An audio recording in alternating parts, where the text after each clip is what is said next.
Fala pessoal, beleza? Então tá, ó. Galera, é o seguinte, a gente vai discutir um pouquinho hoje sobre as vegetações do Brasil, sobre os estratos vegetais, os tipos de gratificação e tal, e falar um pouquinho sobre a relação deles com o clima que existe no Brasil, tá bom? Seguinte, o Brasil, ele é um país que tem uma enorme extensão latitudinal, ou seja, uma extensão no sentido norte e sul. E a gente sabe que vegetação, ela sempre é um reflexo do clima. Tanto que, por exemplo, antigamente, porque clima é uma coisa muito instável, né? A atmosfera é invisível, não sabe muito bem o que vai acontecer. Antigamente, para a gente conseguir estudar climatologia, a gente analisava a vegetação. E falava, pô, se tem essa vegetação, provavelmente deve ser esse tipo de climático. Então, vou até colocar para vocês, olha a comparação que existe entre as vegetações do Brasil e os climas do Brasil. Tá certo que não é assim? Perfeito. Mas a gente pode fazer algumas associações. Por exemplo, aonde tem o clima semiárido, existe uma vegetação de caatinga. Aonde tem o clima tropical, existe o cerrado. Clima subtropical, mata das araucárias e os campos. Onde tem o clima equatorial, floresta amazônica. Ou seja, dá pra gente ir estabelecendo relações. A vegetação é um reflexo do clima, tá bom? E outra coisa importante da gente começar propriamente a entrar nas formações florestais complexas e tal, eu vou sempre falar para vocês de três estratificações vegetais. Quando eu falar para vocês de extrato arbóreo, eu estou falando para vocês que predomina o arbóreo, né? São árvores de grande porte. Pode ser uma árvore latifoliada com folhas largas, uma árvore aciculifoliada com folhas fininhas, tanto faz. Mas são árvores de grande porte. Espécies arbustivas geralmente são de médio porte. E aí eu coloco para vocês, por exemplo, as espécies típicas do cerrado, a chamada savana brasileira. Árvores pequenininhas, galhos e troncos retorcidos. E o último extrato vegetal que existe é o extrato herbáceo. Aqui vegetação de gramíneas, típica do sul do país, por exemplo, tá? Então fique esperto que eu vou utilizar bastante esses três denominações, belezinha? Tira um print aqui, ó. A primeira vegetação que a gente vai comentar um pouquinho, talvez seja a mais importante, pelo menos territorialmente falando, que é a floresta amazônica. A gente vai começar falando sobre as formações florestais do Brasil. Ah, professor, que legal, floresta, que é isso? Floresta nada mais é do que um espaço, um bioma, aliás, só rapidinho, ó, uma vegetação, eu estou falando somente das espécies vegetais. O bioma, eu estou falando da vegetação e também das espécies animais que ali vivem. Então, claro, galera, na geografia eu vou me ater muito mais à vegetação do que às espécies animais, tá? Tenham claro isso. Que são as formações florestais. São espaços, são vegetações em que predominam árvores de grande porte. Ah, entendi. O Ricardo falou que só tem árvores de grande porte. Não falei isso. Tem gramíneas, tem espécies arbustivas, né, de médio porte, mas o que vai predominar são vegetações grandonas. Aqui no Brasil a gente tem 4. A floresta amazônica, a mata das araucárias, a mata atlântica e a mata dos cocais. São 4 formações florestais. Vamos começar com ela, que é a mais importante, a famosíssima floresta amazônica.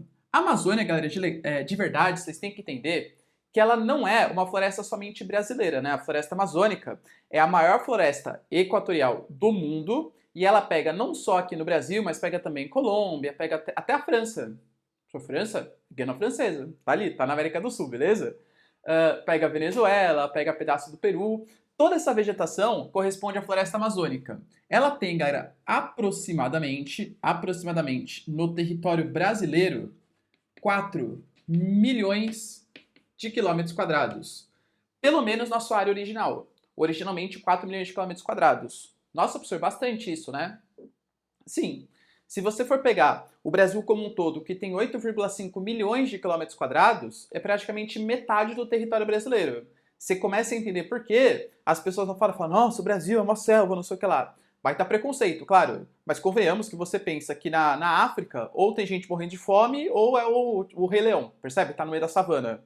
Obviamente, a gente tem esse tipo de preconceito também, tá bom? Então, o Brasil, ele tem uma área gigantesca de floresta amazônica. Só que, claro, hoje em dia, olha isso, hein? Dados aqui devastadores, galera. Aproximadamente 22% já foi desmatado. E aí, é justamente o que eu queria bater o papo com vocês. Desmatado. Se perguntar numa provinha, querido aluno, a Amazônia já foi muito desmatada? Você tem que falar, depende.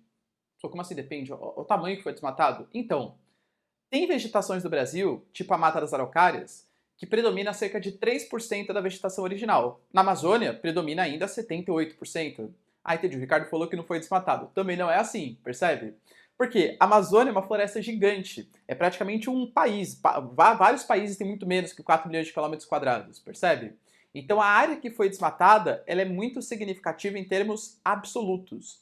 Mas agora, falar que a Amazônia corre risco de extinção, por exemplo, mentira, tá? A Amazônia ainda tem bastante vegetação, não é um bioma como a Mata Atlântica que corre risco, a Mata das Araucárias corre risco, até mesmo o Cerrado, né, mais afetado ali pelo aumento do desmatamento. A Amazônia ainda tem uma vegetação bastante preservada.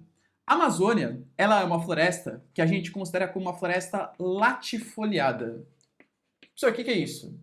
Uma floresta latifoliada é uma floresta que apresenta esse esqueminha de folha aqui, ó. Vou fazer uma folhinha esquemática para vocês. Ó, céu, tá? Esse esquema de folhas. Professor, é uma folha normal, exatamente. A gente fala que essa latifoliada seriam folhas largas. O oposto seria uma aciculifoliada, que é o estilo de um pinheiro, por exemplo, tá? Já vou mostrar para vocês, porque o Brasil tem uma dessas vegetações, que é a Mata das Araucárias. Ter folha larga é ótimo para uma vegetação como a Amazônia. Por quê? Eu diria para vocês que folha larga tem um ponto positivo e um ponto negativo. O ponto positivo de uma folha larga é que você tem uma área de contato com a luz do sol muito mais significativa. E daí? E daí que você consegue fazer mais fotossíntese. Existe mais cloroplastos, tal, todo aquele papo para gerar energia para essa vegetação. Só que, em compensação, você vai ter mais estômatos aqui embaixo. E estômatos, para quem não sabe, realiza as trocas gasosas. Inclusive, água. Folhas largas, em geral, perde muita água. Realiza trocas gasosas, mas perde muita água também. Você acha que para a Amazônia perder muita água é um grande problema? Não, né? A Amazônia é uma das regiões mais chuvosas do mundo. Então, é uma vantagem evolutiva ter essas folhas largas. Perde água, tanto faz, chove muito mesmo, e ainda consegue receber bastante luz do sol, tá bom? É uma vegetação que tem uma altíssima biodiversidade. Não é, cuidado, tá? Não é a maior biodiversidade do Brasil. Por metro quadrado, ou seja, por área, a Mata Atlântica é muito mais biodiversa que a floresta amazônica. Só que a floresta amazônica, como tem um território muito maior que a Mata Atlântica, ela tem muito mais biodiversidade absoluta. Relativa à Mata Atlântica, absoluta é a floresta amazônica. Por quê? Porque o solo da Amazônia ele é relativamente pobre. A região da Amazônia é uma região que chove demais. E como chove demais, a água ela constantemente vai levando os minerais do solo embora, num processo que é conhecido como lixiviação. Então a Amazônia ela sofre constantemente com o processo de lavagem dos minerais do solo. Tanto que, por exemplo, talvez você já tenha ouvido falar que o solo da Amazônia é um solo fértil é uma falácia. E realmente é. É mentira, tá? O solo da Amazônia, ele não é fértil. O solo da Amazônia, ele tem bastante matéria orgânica, pelo próprio clima, pela própria vegetação. Mas do ponto de vista mineralógico, ou seja, a composição mineral desse solo, ele é um solo, aliás, bem pobre, muito lixiviado. Como chove muito, aquela água já levou todos os minerais ali presentes embora. Por isso que é tão perigoso o avanço, por exemplo, de projetos de soja, de pecuária, etc. Porque é difícil você conseguir recuperar o solo da Amazônia. Recuperar o solo da Mata Atlântica é muito mais fácil, é muito mais fértil. O da Amazônia tem bastante complicações, tá bom? É uma vegetação, galera, latifoliada com uma grande biodiversidade que apresenta, de maneira geral, uma floresta bem densa. São árvores, em geral, arbóreas, né, espécies arbóreas, folhas largas, uma vegetação bastante densa e que hoje, isso é importante vocês saberem, está dividido em 3 grandes tipos a Amazônia. Professor, quais tipos são esses aí? A gente tem na Amazônia a mata de Igapó, que eu vou colocar para vocês já o desenho. É uma vegetação que fica bem próxima do rio, dentro do rio, por exemplo, a Vitória Régia, tá? A mata de Várzea, que fica justamente no encontro entre a vegetação que está no rio e a vegetação que é seca, e a mata de terra firme. Para quem não sabe, galera, várzea, o que é uma área de várzea? Uma área de várzea é uma área que inunda periodicamente. Então, no período de cheia, está cheio, no período de seca, está vazio, no período de vazante, está vazio. A Amazônia tem a vegetação do rio Amazonas, que é a mata de Igapó, a mata de várzea, que é essa aqui no período de cheia está cheio, no período de seca está seco, e a mata de terra firme, que é o que efetivamente é a floresta amazônica, tá bom? Infelizmente, como eu falei para vocês, a floresta amazônica ela vem sendo alvo de bastante desmatamento, principalmente por conta do avanço do agronegócio. O agronegócio hoje é o grande responsável pelo desmatamento da Amazônia. Mas não só. A gente pode colocar, por exemplo, a questão da exploração mineral. Nós temos hoje na Amazônia grandes projetos de mineração, tanto mineral fóssil como mineral metálico. Eu cito para vocês, por exemplo, a Serra dos Carajás, no sudeste do Pará, que é a maior reserva de ferro do Brasil. A gente tem o Vale do Oriximiná, regiãozinha do Pará também, que tem uma grande exploração de bauxita.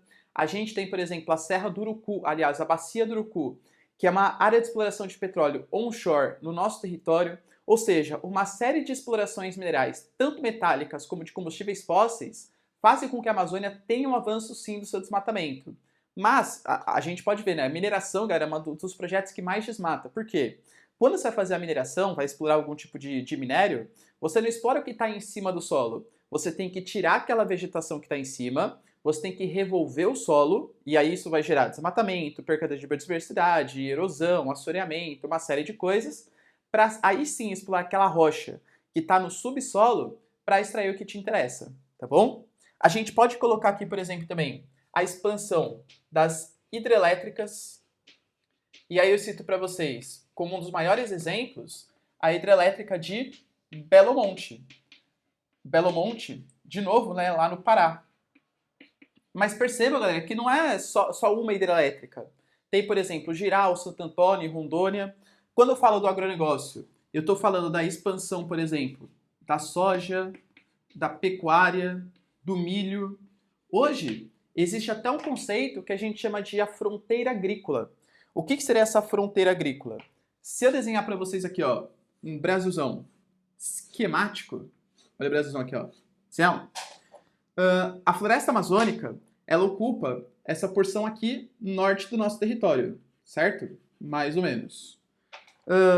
Mais ou menos na década de 60, década de 50, houve um deslocamento das frentes pioneiras, ou seja, de agricultores, que passaram a sair do sul e ocupar o centro-oeste do nosso país. Só que hoje, essas pessoas cada vez mais estão avançando em direção à Amazônia. E essa área onde não é plantado vegetação nativa da floresta amazônica e a área que já é plantada, a gente vai chamar de o arco do desmatamento. Então, o arco do desmatamento, ele está sendo pressionado pela expansão da frente agrícola, das frentes pioneiras, que cada vez mais avançam em direção ao território amazônico, tá bom? E assim como eu falei para vocês, desmatar a Amazônia, além de perder dinheiro, porque existe um potencial ali para bioexploração de medicamentos, cosméticos, etc. Além de você perder a biodiversidade, todo o desrespeito à natureza, aos seres vivos que ali vivem, você ainda tem um prejuízo que é a questão climática. A Amazônia, ela é uma das grandes responsáveis, por conta da MEC, a Massa Equatorial Continental, de mandar chuvas para o sudeste e centro-oeste do nosso país. Ou seja, com o avanço do desmatamento da Amazônia, além de todos os prejuízos, ainda tem a questão climática. A questão climática de causar mais secas no centro-oeste e sudeste do país, justamente pela redução da evapotranspiração. Essa vegetação, ela tem uma capacidade tão grande de liberar umidade que a gente fala que a umidade que ela libera forma os chamados rios voadores, ou seja, a umidade dessa vegetação que capta a água do subsolo, leva a umidade para as massas de ar, e essas massas de ar bombardeiam umidade para o sudeste e centro-oeste do nosso país, tá bom? Ou seja, a Amazônia corre risco de extinção? Não. Não estou, obviamente, autorizando o desmatamento, né? Pelo amor de Deus, não tem que desmatar por todos os prejuízos que eu falei. Mas a Amazônia não é vegetação, pelo menos no momento, que corre esse risco de extinção. Beleza? Tira um print aqui, ó.